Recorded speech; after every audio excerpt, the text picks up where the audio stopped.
In this video, I will guide you on how to send a silent message on Messenger. First, launch Open Messenger app on your device. Make sure to log into your account. Now open any conversation where you want to send the silent message. Now tap on this message box.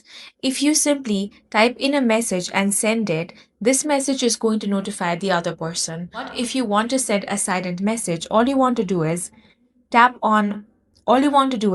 in a slash before you send a message, and then you want to select this silent option right here.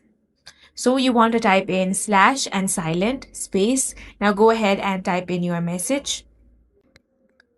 Once you have done that, tap on this paper plane icon to send your silent message. And now, as you can see, this message has been sent. This message is going to be a silent message. That's all for this video. If you found it useful, make sure to hit the like button and subscribe for more videos like this.